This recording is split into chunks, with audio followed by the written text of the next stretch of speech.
On est Bon, on l'a fait parti. une dernière fois. Ouais, On a fait les bons petits soldats. Hein. c'est bien, bah c'est bien. Ouais, c'était la foi qui a permis de le rendre facilement. De percer la coque, non? Pas encore? Pas sûr. Bon. Alors, à peu près compris. J'ai Foum Saragra. Foum Saragra, on a dit fonction de l'effort à récompense. Alors, on va faire le chiot, le nishmat, Rina, Simcha Rina, Bat, Ginette. C'est marrant parce que Simcha Rina, c'est deux adjectifs de joie. Oui, je sais, Ouais. parce qu'en fait, on a toujours appelé Simcha, et puis mon frère est venu, il m'a dit ce qu'elle s'appelle Allegra. Ah, Allegra, il m'a dit Allegra, Allègre, c'est plutôt Rina que Simcha. C'est l'allégresse. Ouais. Ouais, Et donc, oui, c'est une de Livourne. C'est une évite de Livourne, donc, et c'est pour ça on a rajouté Simcha Rina. très bien. Très très bien. Donc, ce que tu dis, c'est important parce que on étudiera ça peut-être aussi une fois quand. Je pense qu'on va étudier quand on monte à la Torah et tout ça, le Sefer Torah. Le problème quand on appelle des gens, par exemple toi, tout le monde t'appelle Patrice, ton endroit c'est Binyamin. Alors c'est vrai que Binyamin c'est très important, c'est ton nom en hébreu. Il faut aussi t'appeler comme ça. Il y a aussi l'importance d'appeler les gens par leurs autres noms. S'ils ont deux, trois, des fois il y en a qui ont quatre. T'en as quatre toi? Ah, il faut les donner. Voilà, c'est important d'appeler même quand on s'adresse Patrick, Benjamin, Albert, Frédéric. Voilà. Et voilà, tu vois. Frédéric. c'est ça qu'on va dire. Tout simplement. Et non, et l'importance, en tout cas, le nom qui est le plus utilisé, même il y en a des fois, ils sont appelés par un surnom. Qui s'appelle Yosef, tout le monde l'appelle Yossi. Yossi. Ou voilà, Menachem ici, tout le monde l'appelle Méni. Mais c'est pas évident qu'il ne faut pas l'appeler Méni quand on fait monter à Torah. Alors donner un surnom en soi, c'est pas bien, mais ça, on va dire que c'est surtout quand c'est un surnom péjoratif. Ça, c'est très, très grave. Euh, Puisque ça humilie la personne, ça. Mais quand c'est un surnom diminutif, Stan comme ça, voilà, Yossi, Yosef Yossi, Gabriel Gabi, Avi. voilà, Avi. Ah, il y en a, il s'appelle comme ça, je me rappelle, quand on était à l'école, il y avait un copain qui s'appelait Yoni. Et donc la prof dit, tu t'appelles Jonathan. Il dit, non, je m'appelle Yoni, je m'appelle pas Jonathan. Mais si, ça n'existe pas Yoni. Il s'est battu avec quelqu'un qui lui montre sa carte d'identité. C'est écrit Yoni dessus. Donc, non, ouais, c'est. Voilà, ouais. Donc c'est important les prénoms et voilà, effectivement, quand on monte à Torah, à Beth Shalom, toujours le Yoram, il disait, comme on l'appelle, et il disait le nom qu'on l'appelle. Parce qu'il y a une importance à faire monter au nom qu'on t'appelle. Voilà. Est-ce que tout ce qui a été fait avant, il y a des chelotes ou c'est. Je crois qu'il en a déjà. Il y a des chelotes David? Ouais, c'est bon. On est ok, Bezrat Hashem, très bien. Encore Hazak ou Baruch pour la soirée. C'est pas la peine de poser des questions. Non, ça va. On a beaucoup pensé sur la pensée. La pensée? Oui, parce que penser. Alors oui, alors ça aussi je veux qu'on parte pas avec une fausse pensée. Important parce que nous on a dit dans la Gemara que l'action est plus importante que la pensée. Et nous on a vu un principe inverse dans le Netiat Yadayim et dans le Homer. Ah, c'est là que ça vient. Qu'est-ce qu'on avait vu? On a vu le principe de mitzvot tzrichot kavana. C'est-à-dire quoi mitzvot tzrichot kavana? C'est que quand tu fais une mitzvah, il faut que tu aies l'intention de faire une mitzvah. Et on avait donné plusieurs exemples. Prendre quelqu'un qui fait le loulav, en pensant que c'est un truc magique pour passer une bonne journée, mais qui ne pense pas faire la mitzvah du loulav. On a dit est-ce qu'il a fait la mitzvah ou pas? Non. Il n'a pas fait la mitzvah. Et pourtant il a fait l'action. Il n'a pas eu la pensée. Donc si on dit que l'action c'est plus fort que la pensée, normalement, on aurait dû dire il fait la mitzvah. Parce que l'action c'est plus fort. Il a fait la mitzvah. Ok, il n'a pas pensé, mais il a fait. Est-ce qu'il y a plus fort que faire? Quelqu'un qui a mis de filine sans penser mettre la mitzvah des tefilines. C'est ce que tu as rappelé la Je sais plus. Ouais, Mais, ouais. Et même dans les Tzitzédaïm, on l'a vu, vous vous rappelez? Celui qui fait des tilates, il pense pas manger, il fait juste pour se laver les mains, stam. Et après, il voit du pain et il veut manger. Faut qu'il refasse. La tila n'est pas valable. Pourquoi? Parce qu'il n'a pas pensé faire la mitzvah de Netilat Yadayim. Alors même qu'il s'est lavé les mains. Même s'il a mis réveillite, même s'il a mis toutes les conditions. C'est-à-dire que par rapport à la pensée, c'est dire avant de faire une Netilat Yadayim, par exemple, pour ton exemple, je vais faire Netiat al-Dain. T'es pas obligé de le dire, Non, mais mais tu le penses que tu fais la mitzvah de Netilat pour manger du pain. Pas tu te laves les mains par hygiène. C'est ça qui est important. Tu fais la mitzvah. Si tu respectes les cérémoniales en te disant je me lève, je me lave les mains de manière cachère et je vais aller manger du pain, tu n'as pas besoin de te dire je me lève pour aller me laver les mains pour me les rendre pures et pour. C'est stable, c'est-à-dire que c'est comment dire, je vais dire pas automatique, mais C'est intuitif. c'est voilà, ça suit la quand tu fais le schéma Israël. Tu penses à chaque mot que tu dis, avec la kavana qu'il faut avoir, etc. Non. Mais attention, il faut avoir l'intention de la visa du schéma. Mais ça, voilà. C'est important. Maintenant, alors là, on voit deux choses qui se contredisent. D'un côté, on a vu dans notre Mara, par rapport à la Touma, qu'on a dit il y a la pensée et il y a l'action, et que la question est-ce qu'une pensée peut changer une pensée? On a dit, ça y est, on a vu oui, non, a priori non. Et on dit, mais par contre, une action, oui, elle peut changer une pensée, puisqu'une action c'est plus fort. Non, est-ce qu'il y a une explication? Tarter des attraits, c'est quand toi-même, dans ton action, tu te contredis. L'exemple parfait, c'est quand, après la Shkia, tu vas compter le Homer le jour d'avant, et t'enchaînes, et tu comptes le jour d'après au même moment. En comptant le jour qui est déjà passé, tu as proclamé qu'après la Shkia, c'est encore le jour, puisque tu comptes le jour qui est passé. Tu as choisi ton camp. Et si maintenant tu comptes le jour d'après, donc tu es en train de proclamer que après la Shkia, c'est la nuit. Alors c'est le jour ou la nuit, tarté des satrés, parce qu'on appelle tarté. Alors là, c'est pas tarté des satrés, c'est juste qu'il faut affiner le principe. C'est pour ça que je vous en parle maintenant, pour pas partir avec un mauvais principe en tête. Donc c'est vrai que notre Mara, on a vu que l'action, elle est plus forte que la pensée. Preuve en est que pour changer le statut d'un objet, eh bien, une fois qu'on lui a donné un statut par pensée, il faudra faire une action pour annuler ce statut, et une seule pensée ne suffira pas. D'un autre côté, on a vu que dans les mitzvot, l'action elle-même ne suffit pas, puisque si tu n'as pas eu la kavana, ça ne marche pas, donc la pensée. Je donne un autre exemple qui n'a rien à voir, mais peut-être une question juridique.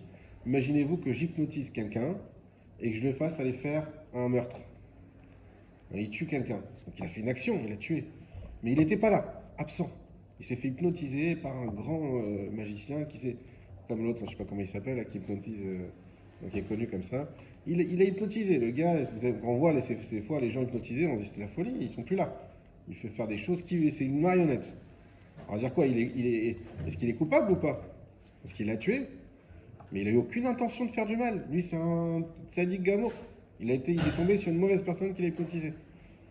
Alors là, voilà, c'est pour ça qu'il faut faire la part des choses. Quand est-ce qu'on dit que l'action, elle est plus forte que la pensée? C'est quand l'action, elle prouve la pensée. C'est pas stam une action démunie de kavana. C'est quand l'action, elle prouve la pensée. Dans le cas de la Touma, j'explique, dans le cas de la Touma, on va faire un objet dont on dit qu'il est fini. Et dans notre tête, on dit ça y est, il est fini. On dit donc qu'il est Mekabel Touma. Il est sensible à la Touma. Maintenant, je dis, ah non, tu sais quoi, je vais rajouter quelque chose, je vais rendre encore plus beau. Cette pensée ne suffit pas. Mais quand je vais commencer à le travailler, on a dit, cette action montre que ça y est, il n'est plus Mekabel Touma, parce que j'ai commencé à continuer à le travailler pour qu'il évolue. Eh bien, cette action que je fais en continuant de travailler, elle montre ma pensée première qui était de le changer, de le faire évoluer. Et c'est pour ça qu'elle est plus forte que juste ma pensée. Parce qu'elle concrétise cette pensée. Mais lorsqu'il y a une action dans laquelle il n'y a aucune pensée avant, dans ce cas-là, on ne dira pas qu'une action est plus forte qu'une pensée. Dans ce cas-là, cette action ne vaut rien. Parce que sans pensée, l'action ne sert à rien. C'est difficile, pardon de dire ça. Oui. Parce que mettre les téfilines, on le met tous les 2 jours sauf Shabbat, on fait cette action, c'est comme une habitude. C'est avoir la pensée. Dire voilà, je vais mettre les téfilines avant, je vais mettre les téfilines parce que on doit le faire. Alors, je comprends tout à fait ce que tu dis et je vais te répondre. Il y a différents niveaux de kavana. Il y a différents niveaux de concentration. Il y a très grand niveau où avant de mettre mes tefilines, je vais penser à ce que ça veut dire les tefilines, que c'est écrit dans la Torah, que je fais la mitzvah d'Hachem, et je prends ça pendant 1 ou 2 minutes, je réfléchis et je les mets. C'est pas ça qu'on nous a demandé. Ça, c'est très très bien. Ça, c'est un niveau supérieur. C'est pas ça qu'on t'a demandé. Il y a le niveau le plus bas, c'est que je mets des tefilines sans savoir ce que c'est. Je sais pas, moi, on m'a arrêté dans la rue, on m'a dit vas-y, mets des tefilines. Moi, je suis quelqu'un qui aime pas dire non. Je dis ok. Tiens, mais c'est quoi? Je sais pas, c'est des lanières, j'en sais rien. J'ai jamais entendu de film de ma vie. C'est comme un goy. Même les gars, ils savent des fois. Je sais pas, j'en sais rien. Moi, je viens d'un truc, je viens de la province. J'ai toujours vécu avec des goyim. Je sais pas ce que c'est. Et un jour, je passe à Paris sur les champs. Et je vois un gars avec une barbe qui me dit mais ça. J'aime pas. Alors ok, je dis ok pour lui faire plaisir parce que je sens qu'il va insister. Je dis mais je sais rien ce que j'ai fait. Ça vaut 0. C'est pour ça que la personne doit m'expliquer au minimum, tu fais un ordre d'Hachem. Alors nous, ce qu'on fait tous les jours, tu dis, ah, alors quoi, tous les jours on fait pas la bizarre? Parce qu'on fait machinalement? Non. Parce que tous les jours, nous tous, on sait, comme il t'a dit bien évidemment, on sait que c'est une mitzvah. Donc ça veut dire qu'il y a un minimum de kavana, un minimum d'intention de faire une mitzvah. Tu sais bien pourquoi tu es là. Donc ça, c'est bon. C'est pas le mieux c'est ce que je t'ai dit avant, mais c'est bon déjà. Mais par contre, celui qui met, il sait pas ce que c'est une paire de tefilines. Il sait pas ce que c'est la Torah, il sait ce que c'est que la Bible, mais il savait même pas que c'était écrit dedans, et il sait pas pourquoi on lui met. Ça vaut 0. Parce qu'il faut une camarade. Donc je répète juste David, la réponse entre les deux, c'est que quand est-ce qu'une action, elle va être plus forte qu'une pensée? C'est quand l'action, elle prouve ta pensée. Dans le cas du Kelly, elle est la continuité de la pensée. Voilà. Parce que, en fait, elle va être plutôt elle va concrétiser ta pensée. Exactement. Donc le Kelly, comme on a dit, eh ben, moi je pensais qu'il était fini. Finalement, j'ai pensé le continuer. Tant que je ne fais que le penser le continuer, il reste Mekabel Touma. Je commence à entamer des travaux dessus, des peiloutes. Alors là, oui, ma pensée, mon action prouve ma pensée qui était de changer la destination, la forme du Kelly. Et donc là, il n'est plus Mekabel Touma. Mais par contre, une action qui vient sans aucune pensée, comme dans la mitzvah qu'on dit tu fais une mitzvah sans pensée, là l'action n'est pas plus forte que la pensée, c'est la pensée qui est plus forte. Ok? Bon, alors on reprend. Mishnah. On reprend la Mishnah. Mesachechin benesarim divrei Rabbi Yehuda. On peut faire le srach avec des planches selon Rabbi Yehuda. Ve Rabbi Meir oser. Rabbi Meir, il interdit. On continue. Natal alea neser shiurachav arba tfachim kshera. Lorsqu'on met dans la souka une planche qui fait plus de 4 tefachim, c'est-à-dire 32 cm, kshera, c'est kasher, ou bilvad sheloishen tartav, à condition qu'on ne dorme pas en dessous. Donc là, la Mishnah, elle est vraiment pas claire. Elle est facile à traduire, mais elle n'est pas claire. Parce qu'on va dans tous les sens, et on ne comprend pas, c'est caché, mais tu dors pas en dessous. Mais qui a dit ça? Parce qu'on vient de voir Rabbi Yehuda Rabbi aussi. Et là, on nous dit un autre truc, on ne sait pas c'est lequel des deux. Donc la Gemara, elle va décortiquer. Et comme à notre habitude, on va voir des hypothèses, dans des hypothèses, accrochées. Amarav, mais au niveau de la traduction et de la compréhension, c'est pas compliqué. C'est juste bien schématiser ça dans la tête. Amarav, Rav il a dit, Marloket. La Marloket, donc on a vu entre Rabbi Yehuda et Rabbi Meir, Benesarim, Yesh Baen Arba. C'est sur des planches qui font 4 tfachim. Des Rabbi Meir Itle Gzerat Tikra, parce que d'après Rabbi Meir, il y a la Gzera des Chachamim de Gzerat Tikra, ve Rabbi Yehuda Litle Gzerat Tikra. Et pour Rabbi Yehuda, il n'y a pas la Gzera de Tikra. Je vous explique après. Aval Benesarin She'en Baen Arba. Par contre, dans des planches qui n'ont pas 4, qui font moins que 4, Divrei Akol Kshera. D'après tout le monde, c'est kasher. J'explique. C'est bon. En fait, on va exposer maintenant une marloquette sur la marloquette, c'est-à-dire une divergence d'opinion sur comment comprendre la divergence d'opinion qu'on a dans la Mishnah. Les Amoraïm, donc les générations, seconde génération, vont débattre comment comprendre la divergence d'opinion des Tanaïm de première génération. Et on a le premier avis de Rav. C'est Rav, il est toujours avec Shmuel. Rav ou Shmuel, c'était la Chavruta ensemble. Et Rav, il vient, il dit une chose. Il dit, parce que la Mishnah ne nous a pas précisé des planches. Il n'a pas dit quelle taille. Il a dit des planches. Rabbi Yehuda, il dit que c'est kasher. Rabbi Meir, il dit que c'est pas soul. C'est quoi, qu'est-ce qu'on appelle des planches? Alors Rav, il nous dit une chose. Lorsque tu as une planche qui fait moins que 4 tefachim de largeur, tout le monde est d'accord, Rabbi aussi, Rabbi Yehuda et Rabbi Meir, tous les deux sont d'accord que c'est kasher. Par contre, lorsque tu as une planche qui fait plus que 4, c'est là où on a notre marloquette. Et c'est quoi le fond de la marloquette? C'est Xerat Tikra. Xerat Tikra, on l'avait déjà expliqué la dernière fois, mais je répète. On avait expliqué que lorsque j'ai un srar qui ressemble trop à un toit, alors les Chachamim, d'après la Torah, c'est kasher quand même, mais les Chachamim, ils ont fait une Xera. Ils ont dit, on va t'interdire d'avoir un srar qui ressemble trop à un toit fixe, à un toit de maison. Pourquoi? Parce que sinon, tu vas croire que tu peux faire la soukha dans ta maison. Or, tu n'as pas le droit de faire la soukha dans ta maison. Ok? Donc, pour pas que tu crois que tu peux faire la soukha dans ta maison, on va empêcher de faire une soukha avec un toit qui ressemble à celui d'une maison. C'est quoi un toit qui ressemble à celui d'une maison? C'est un toit qui a des grosses planches. C'est quoi gros? C'est plus que 4. Ça, c'est Rabbi Meir. La Mishnah, elle dit sur Arba Tfachim, Ksher.